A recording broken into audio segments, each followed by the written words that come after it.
the darkest night. Chers collègues coopératrices, chers collègues coopérateurs, chers camarades de la communauté universitaire, chers concitoyens de la RDC, des États d'Afrique francophone et de la SADC, le devoir me choisit de communiquer avec vous au sujet de la crise issue du Covid-19 qui secoue le monde en général et qui nous touche également en tant que coopératrices et coopérateurs. Vous êtes sans ignorer que la pandémie du coronavirus interpelle toutes les personnes de bonne volonté à contribuer à son éradication, à fortiori nous les membres des coopératives.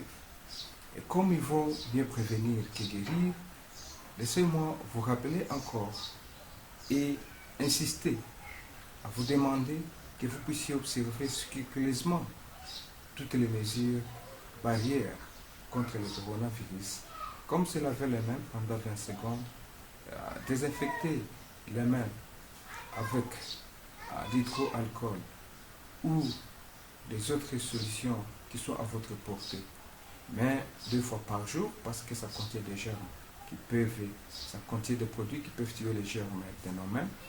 Et si vous avez à vous déplacer, ça doit être pour des raisons vraiment très strictement nécessaires.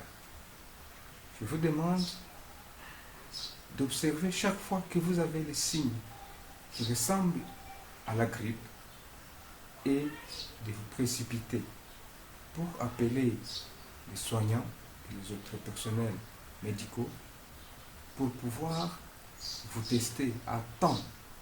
C'est ce qui permet une guérison facile. Et si vous avez testé positif, ne paniquez pas. Restez à la maison, suivez le traitement. Le coronavirus n'est pas une fatalité. Ne cédez jamais à la panique, dois-je insister, parce que la peur pourra affaiblir votre système immunitaire et pourrait vous exposer à d'autres maladies comme le problème cardiaque. J'en profite pour signaler aux uns et aux autres et rappeler à tous les mesures que nous avons prises dans le cadre des coopératives, et cela en ligne avec la pandémie ou la crise issue du coronavirus. Premièrement, c'est rester fidèle aux valeurs coopératives des responsabilités. Cela nous pousse, nous tous et nous toutes, coopératrices et coopérateurs, à faire respecter les mesures qui sont préconisées par nos autorités de nos pays respectifs. Cela, c'est dans notre intérêt et dans l'intérêt de la communauté. Et nous, les coopérateurs, nous, les membres de coopératives qui sommes appelés à rendre certains services essentiels pendant ce moment de crise, comme la fourniture des produits alimentaires et j'en passe, nous sommes tenus à respecter ces mesures, comme rester à 2 mètres de distance de la personne que vous servez. Fermez les portes des bureaux, faites des petites queues ou des files pour pouvoir garantir l'ordre et garantir la distanciation sociale de vos bénéficiaires ou de vos clients. Ne cédez pas à la spéculation pour hausser les prix. Faites priorité à vos membres pour l'accès aux produits en leur gardant un quota de 70% de vos produits. Parce que la loi exige que la majorité des transactions d'une coopérative soit effectuée entre ses membres. Mais autant que possible, servez tout le monde, servez le public. Restons fidèles au principe coopératif numéro 7, l'engagement envers la communauté. Conformément à la loi que nous appelons Acte uniforme relative aux sociétés coopératives du droit au radar du 15 octobre 2010, je vous demande de puiser dans les 20% des réserves statutaires de vos coopératives pour organiser la solidarité et l'assistance aux membres qui sont dans les besoins et surtout ceux qui sont malades et qui sont atteints par le Covid-19. Vous savez que nos États ne disposent pas de systèmes de sécurité sociale très adéquats. Alors, je vous prie d'activer les systèmes des mutuelles de santé partout où vous êtes. Faites adhérer vos membres dans les mutuelles de santé. Et là où il n'y a pas de mutuelles de santé, je demande à notre comité de la place, qui pourrait être la fédération ou la confédération nationale dans le cadre du RECAF ou de la COP SADEC, de pouvoir organiser et créer rapidement des mutuelles de santé en suivant les principes et les valeurs coopératives ainsi que les guides pour la gestion des mutuelles de santé. Troisièmement, je vous demande constamment de rester fidèle aux principes coopératifs, dont le principe numéro 7, l'engagement envers la communauté. Le principe numéro 5, information, formation et éducation. Et pour cela, je vous prie d'utiliser les moyens d'information disponibles dans les réseaux sociaux et notre application mobile appelée Coopérative pour la paix et le développement, COP4PD ou COP4PD pour les anglophones, afin de, primo, sensibiliser les membres et les non-membres sur les mutuelles de santé et éduquer la population en général et vos membres en particulier sur les mesures barrières de prévention du coronavirus. Faire adhérer le plus grand nombre de la population aux mutuelles de santé. Et troisièmement, propager la nouvelle et les consignes que nous aurons prises dans le cadre des coopératives. Concernant les réunions, on note que, hormis l'Assemblée générale, les organes coopératifs sont composés d'au moins 3 membres pour les comités de gestion ou les commissions de surveillance et du maximum 10 membres pour les commissions de surveillance et le conseil d'administration. On note également que les réunions des organes de coopératives sont indispensables pour pouvoir organiser la solidarité et les autres mesures que j'ai énumérées tantôt. On note en fait que les mesures prises par nos gouvernements interdisent des rencontres de plus de 20 personnes. À cet effet, je vous demande d'observer les mesures ci-après.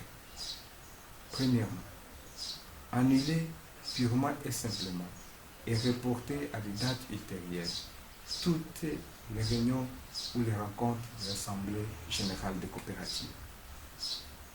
Deuxièmement, tenez des réunions des organes subsidiaires avec l'ordre du jour prioritaire de mettre en place les mesures et les instructions spécifiques aux coopératives que nous avons énumérées ci-dessus et que nous pourrons vous communiquer davantage. Troisièmement, les réunions des organes subsidiaires de moins de 10 membres devront être organisées pour pouvoir mettre en place les services minimums dans les coopératives qui rendent les services indispensables comme l'alimentation ou encore comme les mutuelles de santé. Toutefois, vous êtes tenus de respecter strictement et scrupuleusement les mesures barrières et les règles d'hygiène pendant que vous tenez ces rencontres restreintes et ou pendant que vous observez les services minimums. Parmi ces règles, on pourrait noter la provision de papier hygiénique ou de papier mouchoir qui sont utilisables une seule fois et après usage, on les jette à la poubelle. On doit pouvoir gérer les poubelles très bien, de sorte que les enfants n'y accèdent pas. Le port des masques ou des cache-nez, la provision de savon et de lave-mains avec de l'eau contenant des désinfectants, par exemple le chlore, et ainsi de suite. Concernant les activités de promotion de coopératives, je vous demande de suspendre toutes les activités reprises dans la matrice des activités des comités sectoriels, des fédérations et des confédérations de coopératives, ainsi que des régions coopératives qui seraient dans l'une ou plusieurs catégories ci-après. Par exemple, et premièrement, les activités de terrain ou des sensibilisations de masse qui demandent le rassemblement de personnes ou qui entraînent la sortie alors qu'on nous préconise le confinement ou de rester à la maison. Deuxièmement, elle demande de reporter les descentes sur le terrain des experts, là où ces descentes exigent un déplacement ou un voyage. Sixième point, projetons-nous dans l'avenir. La crise sanitaire Covid-19 est inéluctablement suivie et couplée à une crise sociale et économique que le monde n'a jamais connue. Cette crise sera exacerbée par la dégradation de l'environnement et le dérèglement du climat qui sont ici, qui sont consécutives à l'exploitation irresponsable de nos ressources. Cette crise socio-économique issue de la pandémie du Covid-19 servira néanmoins pour démontrer à ceux qui doutaient encore les limites du modèle économique capitaliste trop mondialisé et financiarisé d'une part, et d'autre part, il va servir pour démontrer à ceux-là qui doutaient encore de la nécessité d'un modèle socio-économique responsable, inclusif, distributif et écologique comme les coopératives. La résilience légendaire des coopératives sera encore une fois l'espoir de la survie de milliards d'habitants de notre planète. Ce sera aussi l'espoir de la relance économique tant nécessaire pour reconstituer et reconstruire à la fois les tissus économiques et sociaux partout au monde. La responsabilité qui est la nôtre, dans notre génération de coopératrices et de coopérateurs ou de co-entrepreneurs, sera de porter encore plus haut le flambeau de ce modèle qui nous a été légué par les pionniers des Rochdale dans leur forme actuelle de coopérative, mais qui est ancré, vraiment ancré dans les gènes de nous autres en Afrique. Voilà pourquoi je vous rappelle, en toute fidélité aux principes et aux valeurs coopératives universelles, à vous préparer aux actions de vulgarisation et de sensibilisation pour montrer la bonne voie du coopérativisme à nos populations, pour les aider à se reconstituer socialement et économiquement dès que le confinement sera levé.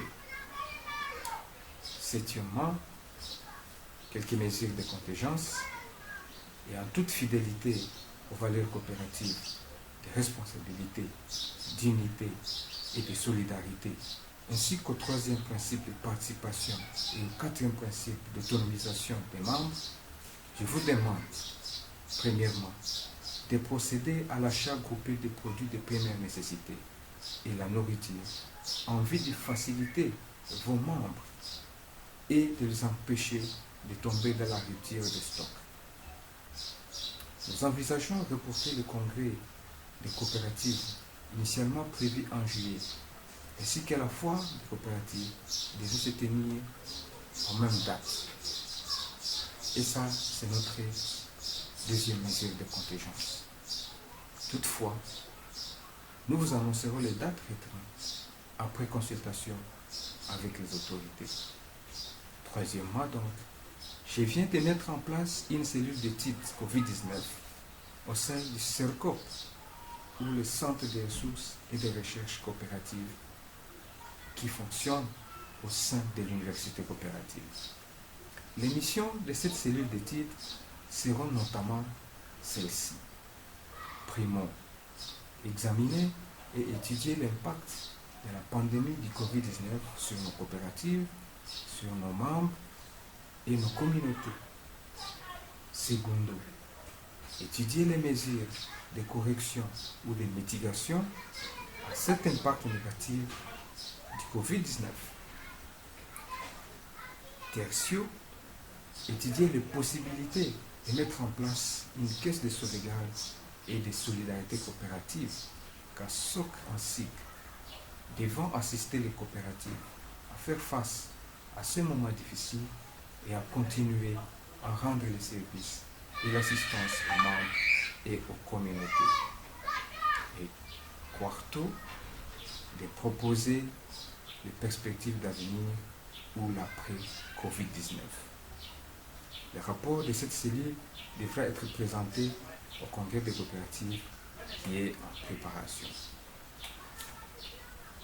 Chers coopérateurs, chères coopératrices, j'aimerais terminer ce message par un appel à toutes les personnes de bonne foi, en commençant par nos dirigeants ou nos gouvernants.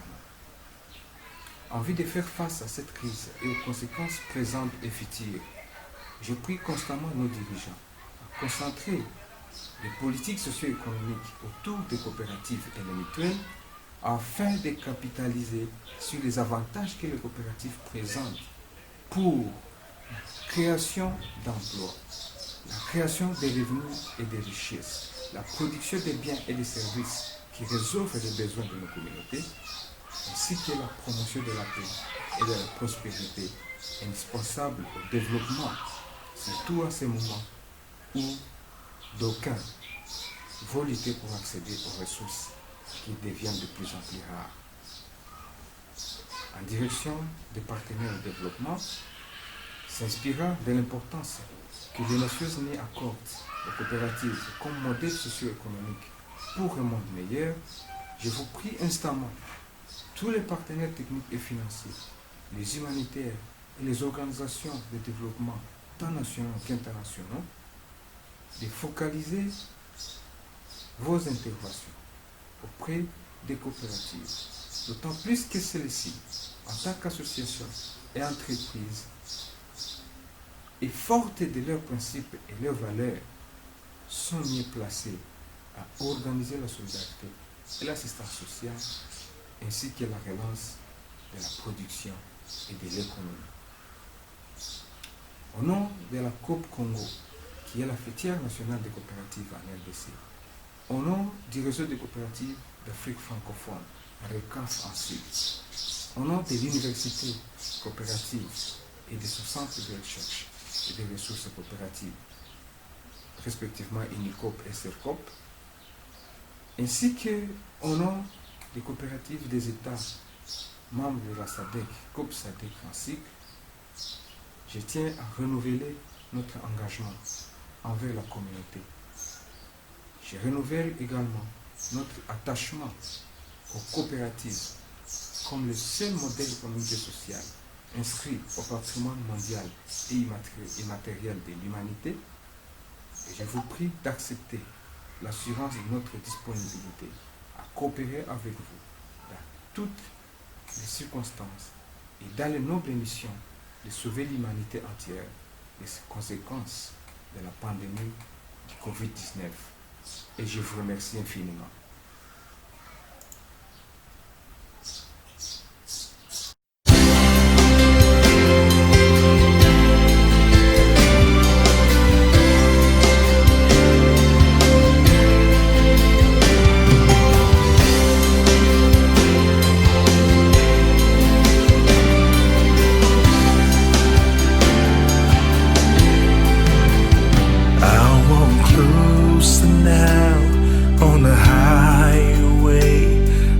Darkest night